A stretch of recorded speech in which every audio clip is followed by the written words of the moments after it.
केहू के दिल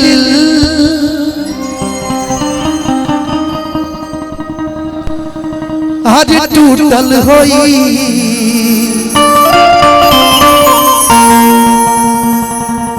तबे डोली उठल होई।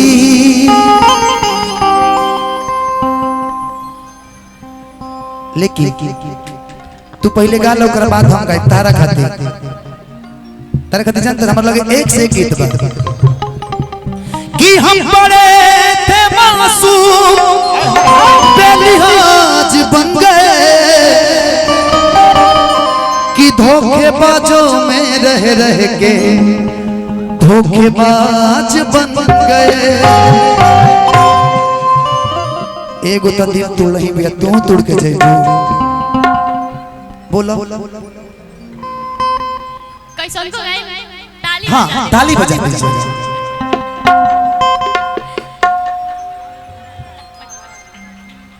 तोहर तस्वीर छुपाइल बानी अपना दिल में सनम ओहो तोहर तस्वीर छुपाइल बानी अपना दिल में सनम आके बहिया में हमके धरा बानी मुश्किल में सनम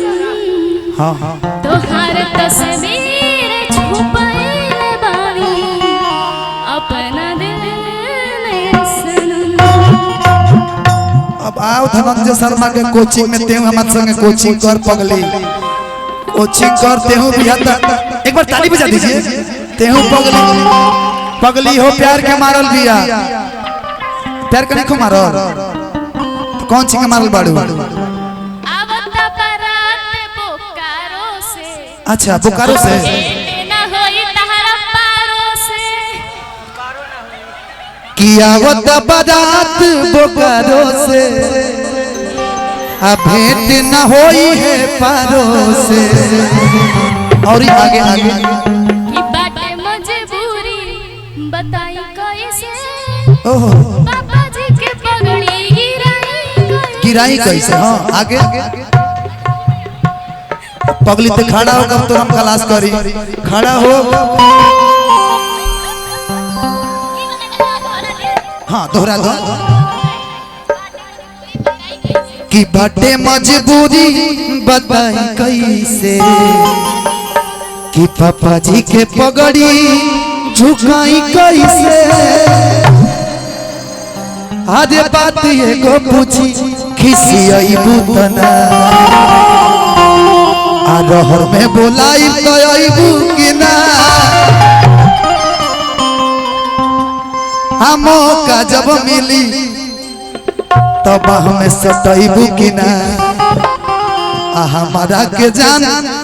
हो बोलाईबू कि ना। लेकिन आओ अब तारा का एगो साइड सॉन्ग वाह वाह ये दीवाना के दिल टूटल बा दीवाना तारा खातिर रात से परेशान बा बताबो तू हमार नंबर ब्लॉक कर देले बाड़ू ही बताओ पगली हमरा के प्यार में का कमी बा हम बुझता नहीं कि हमार बात तारा के हमेशा चुभत रहता लेकिन तू शायद नहीं खो जा आखिर कितना नंबर ब्लॉक करबो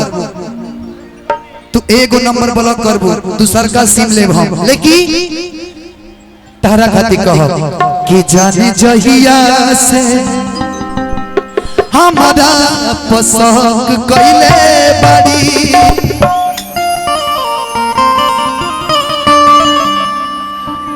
अगर नंबर ब्लॉक कैला से लागत कि प्यार खत्म हो जाई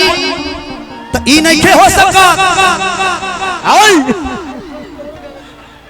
हमारे तार हर पल आई उबितावल दिन याद आई उबितावल पल याद आई जब तू हमरा साथ है वो क्रिया कसम खैले रहो एके संग कि तारा का हम कबो छोड़ के ना जाए एके संग तुम ही मेरी दुनिया हो, तुम ही मेरी चाहत हो, लेकिन आज तू हमारा नंबर ब्लॉक के का साबित कर चाहता है? अभी तो बोले के जाता कि जानी जहिया से हमारा पसक कैले बड़ी कि ओ दीने से नंबर हरे ब्लॉक कैले बड़ी। हेलो हो गया भैया हलाना लेकिन खड़ा होकर तारा खाती को गीत गाई बाजो। प्रेमी प्रेमिका में बड़ा प्यार बा, लड़की की शादी कहीं और तय हो जाता, लड़की बात कहता सुना तू जब जइहा तेगो काम करिहा कि नैहरा से गोरी जब